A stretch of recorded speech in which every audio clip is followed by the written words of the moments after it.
പ്രേംകുമാറും A സുരേഷും UDF സ്ഥാനാർത്ഥിയാകുമെന്ന അഭ്യൂഹങ്ങൾക്കിടെ പിണങ്ങിപ്പോകുന്നവർക്ക് ഒരു വോട്ടും കിട്ടില്ലെന്ന പ്രതികരണവുമായി CPIM സംസ്ഥാന സെക്രട്ടറി MV ഗോവിന്ദൻ. എന്നാൽ ഇടതുപക്ഷത്തിനകത്ത് അഭിപ്രായം പറയാൻ കഴിയാത്തവരെ ചേർത്തു നിർത്തുമെന്നാണ് കോൺഗ്രസിന്റെ നിലപാട്.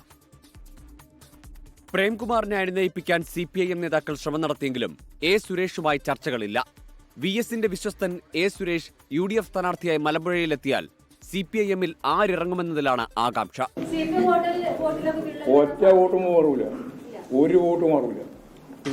ഞങ്ങൾ രണ്ടാളെയും ഒരേ തട്ടിലിടണ്ടായിട്ടാ. ഞാൻ രാഷ്ട്രീയ രംഗത്ത് 52 കൊല്ലമായിട്ട് 55 കൊല്ലമായിട്ട് പാർട്ടി പ്രവർത്തിക്കുന്ന ഒരുത്തനാണ്.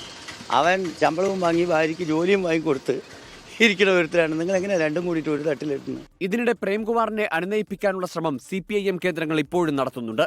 പ്രേംകുമാർ ഉൾപ്പെടെയുള്ളവരെ ചേർത്തു നിർത്തുമെന്ന് കോൺഗ്രസ് നേതാക്കൾ. തെറ്റുകൾ കണ്ടാൽ ചൂണ്ടിക്കാണിക്കുന്നവരെ എതിർക്കുന്ന പാർട്ടി നേതൃത്വത്തിലായിട്ട് കുറെ ആളുകൾ ആ പാർട്ടിയിൽ നിന്നും മാറാൻ തയ്യാറായിട്ടുണ്ട്. അങ്ങനെ വരുന്നവരുണ്ടെങ്കിൽ ഞങ്ങൾ രണ്ട് കൈയും നീട്ടി സ്വീകരിക്കും. നല്ല നേരത്തെ CPIM മുൻ MLA ഐഷ പോറ്റി കോൺഗ്രസിൽ ചേർന്നിരുന്നു. ഇനിയും വിസ്മയങ്ങൾ ഉണ്ടാകുമെന്നും വ്യക്തികളും കക്ഷികളും UDF-ന്റെ ഭാഗമാകുമെന്നുമായിരുന്നു പ്രതിപക്ഷ നേതാവ് VD സതീശന്റെ അവകാശവാദം.